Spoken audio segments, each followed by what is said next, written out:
ఈ మధ్యకాలం ముఖ్యమంత్రి పదే పదే అంటున్నాడు 107 సీట్లలో డిపాజిట్ పోయిన పార్టీ భారతీయ జనతా పార్టీ. మీరు కూడా మాట్లాడతారా అని అంటాడు. ఎస్, మేమే మాట్లాడతాం. 107 సీట్లలో డిపాజిట్ పోవచ్చుగాక, కానీ రేపు 107 సీట్లలో నీ డిపాజిట్ పోగొట్టగలిగే సత్తా భారతీయ జనతా పార్టీకి ఉంటుంది. మనం చూసినాం, ఇందిరాగాంధీ లాంటివి మట్టి కనిపించిన గడ్డ ఈ భారత గడ్డ. ఎన్టీ రామారావు లాంటి నేను ఏది పెట్టినా గెలుస్తానని చెప్పి ప్రగల్భాలు పలికిండు. నేను నా నోటితో రాదు, కానీ నేను ఇది పెడితే గది గెలుస్తానని చెప్పినట్టు మా వ్యక్తి ఎన్టీ రామారావు ఓడిపోయిండు. ఇవాళ కూడా ఈ తెలంగాణ గడ్డ మీద నా ముద్రలు ఉన్నాయని, నేను ఎస్ అంటే ఎస్, నో అంటే నోను, నేను చెప్పిందే ఒక మాట, నేను చేసిందే ఒక జీవో అని ప్రగల్భాలు పలికేటువంటి ముఖ్యమంత్రికి ఒక్కడి మాత్రం సత్యం, ఇవాళ ఏ గడ్డ ప్రేమించిందో, ఏ ప్రజలు దీవించిండ్రో, అండగా ఉన్నారో, అధికారులు తెచ్చిందో అదే ప్రజలు ఇవాళ ఒకటే అనుకుంటున్నారు. కేసీఆర్ పరిపాలన కొనసాగడం ఈ రాష్ట్ర ప్రజానికి అరిష్టం అని చెప్పి భావిస్తాను. ఎక్కడికి పోయినా వందల సంఘటనలు లెక్కలేదు. ఇంటింటికి పోయి ప్రచారం చేస్తే కాదు, ఊరూర్లో సభలు పెడితే కాదు, ఒక చిన్న సంఘటన యావత్ ప్రజానికాన్ని కదిలిస్తుంది.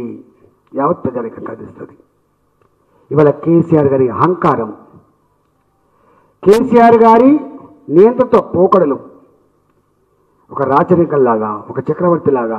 మీకు తెలుసు, నేను ఒక పేపర్ రాసింది, 365 రోజులలో 142 రోజులు మీ మెదక్ జిల్లా, పాత మెదక్ జిల్లాలో ఫామ్ హౌస్లో కూర్చొని పరిపాలించిన ఏకైక ముఖ్యమంత్రి కేసీఆర్. అంటే ఫామ్ హౌస్. మనం అన్నాం, హుజరాబాద్ ఎన్నికల్లో ప్రజలారా, మీరు కనుక ప్రజాస్వామ్యాన్ని నిలబెడితే,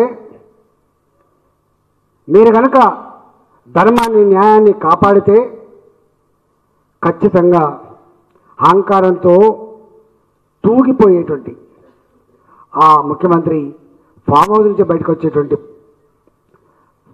ప్రగతి భవన్ నుంచి బయటకు వచ్చే ఆస్కారం ఉంటుందని చెప్పినాం మనం.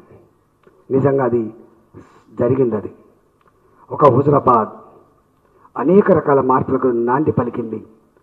అన్నిటికంటే ముఖ్యంగా సంతోషం అనిపించే అంశం ఏంటంటే, ఏ ముఖ్యమంత్రి అయితే నేనుండగా పార్టీలు ఎందుకు, నేనుండగా సంఘాలు ఎందుకు, నేను ఉండగా ఉద్యమాలు ఎందుకు, అన్నిటినీ అర్థం చేసుకోగలిగే శక్తి నాకే ఉంది, పరిష్కరించగలిగే శక్తి నాకే ఉంది, ఇచ్చేవాడిని నేను పైన ఉన్నా, తీసుకునేవాడు కింద ఉన్నాడు అని చెప్పి భావించిన ముఖ్యమంత్రికి ఏమైపోయింది? ఏ ధర్నా చౌక్ నిషేధించబడ్డదో గా ధర్నా చౌకలో పోయి ధర్నా చేసే దుస్థితికి దిజారిండు కేసీఆర్. అది మీరు సాధించిన గొప్ప విజయం, గుర్తుపెట్టుకోండి. అది వట్టిగా రాలే. హుజరాబాద్ ప్రజలు వాళ్ళు ఎన్ని రకాల రాశి రంపాన పెట్టిందో, ఎంత హింస పెట్టిందో, ఎన్ని వందల కోట్ల రూపాయల అక్రమ సంపాదన ఖర్చు పెట్టిందో, ఎన్ని వేల కోట్ల రూపాయల ప్రజాధనం జీవన రూపంలో ఇచ్చే ప్రయత్నం చేసిందో, ఇవన్నీ చేసినా వాళ్ళు ఒకటే అనుకున్నారు, యావత్ తెలంగాణ ఎదురు చూస్తుంది తన ఆత్మగౌరవం నిలుపుకోవాలని. ఆ బాధ్యత మా చేతుల్లో వచ్చినందుకు, ఆ కర్తవ్యం నెరవేర్చేటువంటి బాధ్యత మా దగ్గరకు వచ్చినందుకు మేము గర్వపడుతున్నామని చెప్పి తెలంగాణ ప్రజల ఆత్మగౌరవ బాట నిలిపినటువంటి గడ్డ హుజరాబాద్ గడ్డ. హాయ్ ఫ్రెండ్స్, మా టుడే టుమారో యూట్యూబ్ ఛానల్ చూస్తున్నందుకు చాలా థ్యాంక్స్. మరిన్ని లేటెస్ట్ వీడియోస్ కోసం వెంటనే సబ్స్క్రైబ్ చేయండి. అలాగే ఈ బెల్ ని కూడా రింగ్ చేసేయండి. మా నోటిఫికేషన్స్ అన్ని మీ మొబైల్లో వస్తాయి. అలాగే మా వీడియోస్ మీకు నచ్చితే లైక్ చేయండి, షేర్ చేయండి, నచ్చకపోతే కామెంట్ చేయండి.